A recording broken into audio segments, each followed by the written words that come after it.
Hi there, welcome to the Chronicle postgame show. I'm Samir Pandare alongside Sam Turkin, where Duke just fell 66-63 to the Clemson Tigers.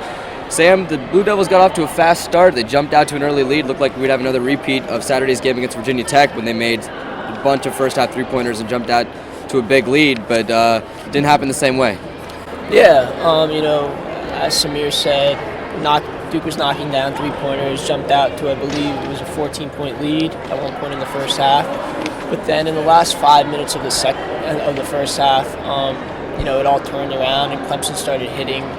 They hit a couple three-pointers, and although Brandon Ingram took over at that point, and also scored 7 points in the last 5 minutes, he also picked up his third foul, which turned out to be a huge turning point in the game because he later got into serious foul trouble and had to sit in the second half.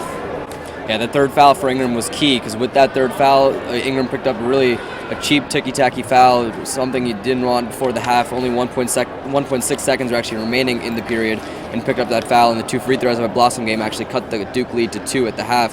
Heading into the second half, the Blue Devils, they started off well. They built up an 8-point lead, but once again, without Ingram and Plumlee on the floor. Plumlee, who picked up 4 fouls early in the half as well. Without those two on the floor, and with Chase Jeter fouling out pretty early in the contest, the Blue Devils' depth was really tested. And what do you think that really says about the team, that the depth was compromised today? Well, it just proves how big a loss not having Emil Jefferson is. Krzyzewski admitted in his post-game conference that, this team is playing serious minutes. His starting 5 and then Kennard off the bench, they're all playing serious minutes. And the problem is that even though the Blue Devils jumped out to a big lead in the first half, it took so much energy out of them that it was hard for them to maintain that lead and build on it.